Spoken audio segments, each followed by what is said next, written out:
was born in Las Vegas, Nevada. Known as Sin City. It was kind of a fun place to grow up as a kid. But had a kind of sporadic, I would call it, religious upbringing. We would attend church, but not really on a regular basis, and we would alternate churches, like searching for what is the right church to go to or something like that.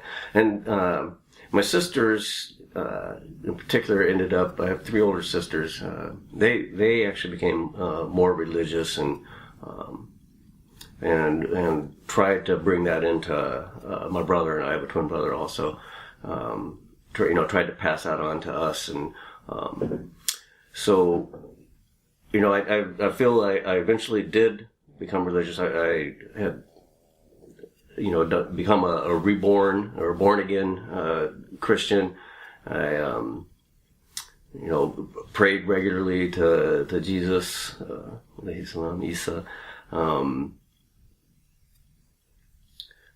I sought guidance from him. When I had a question in my life about, some road to take or path or major decision, whatever, I can remember staying up praying for a long time for an answer on this. The biggest was when I had my first marriage. That was when I prayed several days. I prayed, was this the right thing? Asked Isa, was it the right thing to do? And so, and then I actually, even before I got married, actually, I ended up going to a Point Loma Nazarene College, which was a private college, a religious-based college, and and so I think on the whole, though, I would not consider myself as being highly religious, not to an extreme or anything, but definitely felt that Jesus was a part of my life, but I always had some questions, some lingering questions about, read the Bible many times, and just always had some lingering questions and stuff. So. Well, yeah, I think whenever you think about religion and really think about it and stuff, you feel it inside. You can feel that there is something inside, and it's a real feeling. It's not just something it's not just a logical thought. It's more than just a way of thinking. It has actual physical manifestation also in you. And so even when I would really concentrate and pray these, I could feel something inside, and so and that's a good feeling, when you have that. It feels like it really strengthens the bond that you have, or the connection with the religion. So I know that it's real. I know there's something to it. It's more than just a way of thinking, a thought process. There's actually something to it. It's a real, affects you spiritually and physically. And so, that kind of energizes you when you have an experience like that, when something like that happens. And it can leave you craving more, right? Because, everybody likes, when you have a really good feeling or something, you always want more of that. And I really knew very, very little about Muslims and Islam. All I knew growing up was that there was somebody named Muhammad. Peace be upon him. That's about all I knew. I had, what I would consider like typical experiences here with, or biases here. I was in the Navy, and going to the Persian Gulf. It's like, well, okay, everybody there, they're the, they're like the enemies. They want to kill us. They want to, destroy our way of life or type thing. So it was never a good understanding. There was never any real desire at that point to even go beyond that to say, you know, okay, who are they? You know, what are they? What do they want? It was just part of just an accepted that, okay, this is, you know, we're who we are, and we got to protect that at all costs, and, you know, anybody who goes against us is, you know, got to be really guarded against, so to keep it kind of wild. But so really, I had basically zero knowledge, I would say, other than the fact that I knew that Muslims considered their leader to be Muhammad, peace be upon him, and that was basically it. Other than okay, they live in the desert. You know, I thought all Muslims were just strictly in the Middle East. I had no idea really that they're everywhere. You know, I didn't know there could be possibly any there where I lived in San Diego or Las Vegas or wherever. I thought they all lived in the Middle East. kind of naive. So my first interaction with Islam, I guess, would be I don't know if 9/11 would count, but that was maybe the starting point, I guess. Also, you might say, because then became even, it was hammered in more that, okay, now here the Muslims are, you know, they're attacking us basically, right? But then I still kind of I didn't get really hyped up anti-Muslim or anything like that, but it did solidify at that time my belief that, okay, the Muslims are, you know, they're not good people, you know, they want to hurt us, type of thing. So that might have been maybe my first more in depth, other than, okay, I know what the Prophet's name is. But then after the London bus bombings, that's when I got more curious. That's when you know, you turn on the news and you hear, okay, this is not what Islam is about. But then you hear there's this Muslim group claiming responsibility for it, and so that's when I said, okay, I need to find out for myself. You know, what is Islam? What are these Muslims about? You know, there's two sides you always hear. Which side is the right side? You know, which one is the one that I should be listening to? You know, which voice should I be listening to? So I went to Barnes & Noble bookstore, and I bought a Quran, and I started reading. I would drive to work. I'd get to work early. I'd read some in the parking lot before I'd go into work, and then I would end up spending part of my lunchtime reading some more, and then read a little bit more before I'd drive home to work.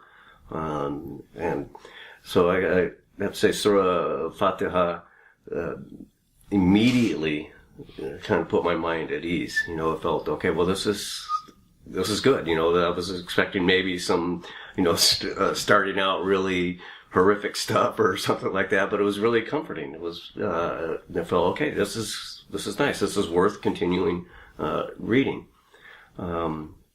So that prompted me to go to some lectures that were at San Diego State University, put on by the Muslim Student Association there. The lectures were a series on the prophets. And so I attended those. And again, I learned that, okay, well, this is familiar. This is not something really strange. This is, you know, very familiar to what I'm already used to. So then I Googled, I would continue reading the Quran, and you know, there's a lot I didn't understand. There's still some I don't understand, but there were parts that I felt directly, you know, spoke to me, that I could totally relate to right then. I loved, there was the, you know, the warning, but then there's the mercy was right there. I mean, it was all hand in hand, you know, it was very neat. So I Googled where some mosques were, and I found a mosque near my work, and I would go there, and they were closed often. It was in a industrial complex, and one day they were open. they let me go into the library, and they had 3 books in English. Everything else was in, I guess, Farsi or Arabic. So they let me take the 3 books that were in English, and one of them was about Imam Hussain, alayhi salam, and that really that really sealed the deal. You know, that's when I knew that, okay, this is really something, because you know, people don't do something like that. You know, that's very unique event. Yeah. So along the way, you know, I would for searching for information, right? I found that you got to be very careful of what you search for, you know. But so the book that I got from the mosque, Islamic Education Center in San Diego, was really fantastic, because you know, reading the story of Imam Hussain alayhi salam it's something that no one else, the average person, anybody, they're not going to do something like that. You know, if your motivation is worldly gain, money, fame, anything other than the love of Allah, you're not going to do something like what he did. You know, and so it's like, it really, I mean, I feel it now. It really shows you and lets you know that his importance, that he's real. What he did and believed in was real, and it's important, and it's vital, and it's relative every day. It's relative to all of us all the time. And so just that sacrifice lets you know that it can't be done, could not have been done for anything other than the love of Allah, the belief in Allah, and to teach us that, okay, this is a real thing here. This is something that's important to you guys, and you need to know about this. And so, you know, after reading that, you know, the wonderful thing about that also is it leads you to learn when you're coming to Islam. It leads you to learn about the other Imams, you know, because it's like, okay, now I found out about Imam Hussain alayhi salam. So who are the other peoples? And then you learn about Imam Ali alayhi salam, and you learn about the other Imams. And what's fantastic about that is that you can find an answer for every situation that just really makes sense, and it's a peaceful one. It's not an aggressive one or an overly passive one or anything. It just seems like, well, if you think about it, it's like, you know what? That's a really good answer to this, and you can find those answers. You know, there's the resources that the Imams gave us. It's just it's a treasure, you know. And so when you're coming to Islam and you learn about these Imams, these personalities, then it leaves no doubt that, okay, this is absolutely the correct way to go. And what I loved about it also was that one thing that had troubled me as a Christian was, you know, Isa came, right, and you know, and the Bible was created later, and so there's all this guidance. But after Isa left, you know, what happened, right? It was, you could see there was the splintering, you know, who's the leader. There was no clear leadership. There were, you know, wars fought over who's going to be leader, right? And so learning about the Imams, it's like, okay, that answers that question. You know, Allah did not leave us wandering, right? It's like, okay, here is the succession. Here is how you continue. And so that was really wonderful. That really made a lot of sense to me. You know, I couldn't see Allah sending his last prophet, but then saying, okay, you guys are on your own again. You know, that it makes sense that we have to have the Imams. At the time I embraced Islam, I'd been married for 22 years, and so it did not go over well. It was like a light switch. It was pretty much instant cutoff from a support system that I had. You know, with family, it was just basically gone. And actually, for the first, I don't know, maybe for quite a while, I was kind of accepted in the mosque, but not really felt like a part of it. Hardly anybody, if anybody would talk to me, I'd go there, that's alone. So that was still a struggle that, finding out how to do things, who to ask questions was still a struggle, at that point. The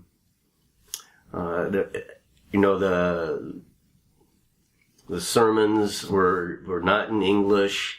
I took my wife and daughter to one, and they're like, what are you doing? You can't, what are they saying? You don't even know what they're saying, how could you be following this? So, but, it was Imam Hussain, Islam, gave me the patience, the commitment to see this through. Then the center had to move, and I showed up to help them move, and after that they said, okay, he's not, he's okay, he's all right. And so then it was more accepting, and then actually my company made me move to Seattle, and there's a center there, the Zainab Center, Imam Abbas Elias, and that was fantastic. What a great center that was. That was the first time I'd heard everything was in English, and I was like, oh, mashallah, I can understand what's going on, and I can really get some more education and stuff. It was really nice. So then I felt like I started to get more of a support system and more accepted and easily. And here in Chicago also, everybody's been very, very welcoming and accepting and stuff. So it's been very nice. So just initially it was rough, because I thought, okay, do I have to learn Farsi and Arabic to know what's going on here? It was tough. My marriage ended after 25 years. But mashallah, Allah was taking care of me in that respect. It's given me a new wife. So it was a tough conversion as far as family life and stuff. But the important thing was to keep, how does Allah want us to worship and understand Him and practice religion. So that was my conviction was really strong in that, and it's still just as strong. And so I knew I needed to see it through despite what might happen. But not speaking English, I think it makes it feel like it's a foreign religion. It's not, and this is Allah's religion. It's supposed to be, it's for all of mankind everywhere. It's not just a Middle Eastern religion, right? It's Allah's religion. And so it needs to be understood by people wherever they are, right? And so when I was a Christian, I could invite somebody to the church, okay?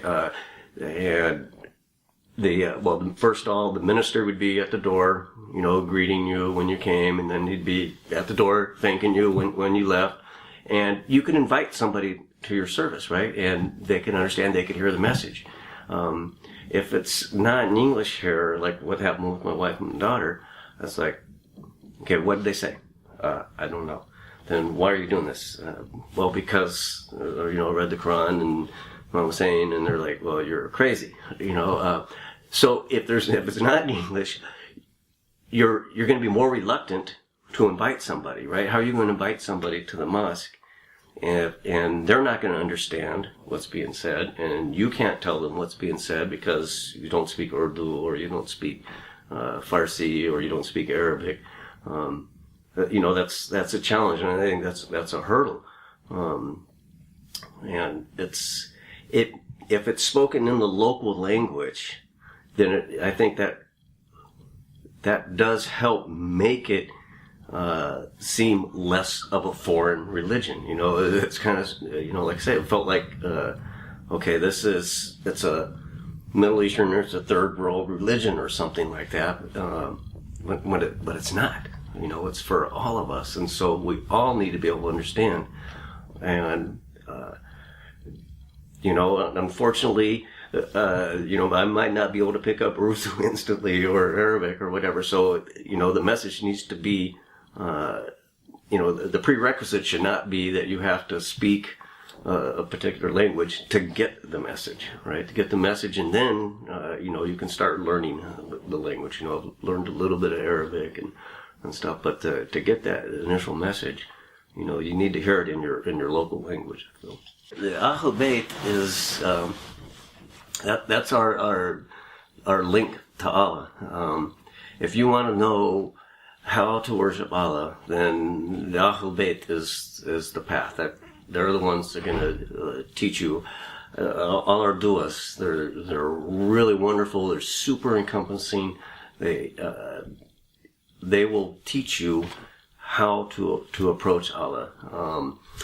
And like when I went on the ziyarat, that was like I said, it was the most rewarding experience of my life.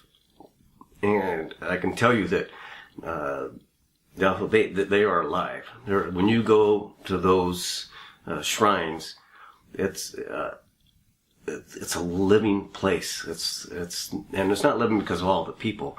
It's living because the Imam is there, and he wants to connect with you, and you can make that connection, and it's really powerful. And just if you practice and read and study about what the Imams have left us, their hadiths, the Sahifa Sajada.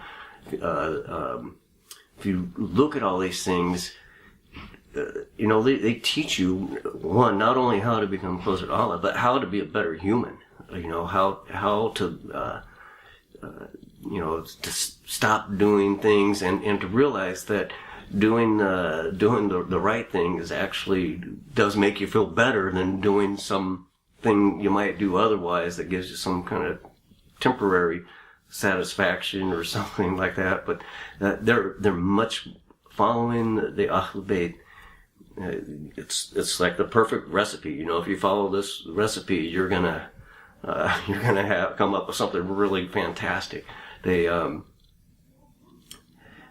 know, the reading Najul Balaga, it's just incredible. The insight that the Imams have into the human psyche is just really incredible. Just the things that they've said just give you incredible insight, demonstrates their incredible insight into the human psyche, into how you can be a better person and help humanity at the same time moving closer to Allah.